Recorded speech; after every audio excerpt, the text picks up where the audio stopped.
जब मैं मारा जाऊं तो तुम इसके ऊपर के रूबी को दबा देना, तुम्हें पूरी सच्चाई पता चल जाएगी। और इसके बाद वो अपने आप को मार देता है। यहाँ पर अब निजाम भी आ चुका है, लेकिन निजाम पर अब वो यकीन नहीं करता। वो उस खंजर के ऊपर लगे हुए रूबी को दबा देता है और पास्ट में चला जाता है। उस पल में जब डेस्टिन अपने आप को खंजर से मार रहा होता है, वो उसे ऐसा करने से रोक लेता है। अब उसे उस पर यकीन है, पर तभी यहाँ पर निजाम आ जाता है जो राजा के बड़े बेटे को यानी कि डेस्टिन के बड़े भाई को मार देता है। अति डेस्टिन को बंदी बना लिया जाता है।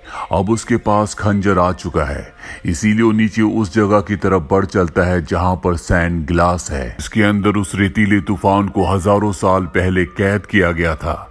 तमीना भी यहाँ पहुंच जाती है और वो डेस्टिन को छुड़ाकर दूसरे रास्ते से उस तरफ बढ़ चलती है जहां पर निजाम जा रहा है। ये रास्ता बहुत ही खतरनाक होता है। उसे तमीना के पैरों के निशानों के ऊपर अपने पैर रखने होंगे, क्योंकि तमीना उस खंजर की रक्षक है, इसीलिए वो उस सैंड ग्लास तक जा सकती है।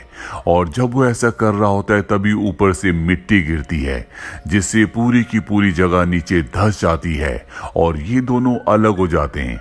लेकिन किसी तरह से डेस्टिन उस जगह पहुंच जाता है जहां पर सैंड ग्लास है। यहाँ पर तमीना भी पहुंच चुकी है और ये देखते हैं कि निजाम उस खंजर को लेकर सैंड ग्लास तक पहुंच चुका है।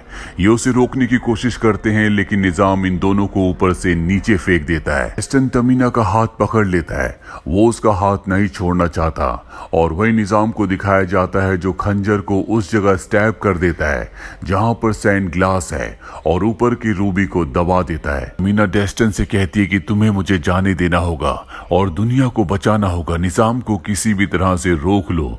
डेस्टिन को उसे छोड़ना पड़ता है जिससे उसकी मृत्यु हो जाती है और इसके बाद वो निजाम को पकड़ लेता है। इसके बाद ये दोनों के दोनों टाइम ट्रेवल करके अतीत में पहुंच जाते हैं। डेस्टिन उस वक्त में पहुंचता है जहां पर पहली बार उसे खंजर मिला था और अब उसे इस खंजर की इंपॉर्टेंस का पता है।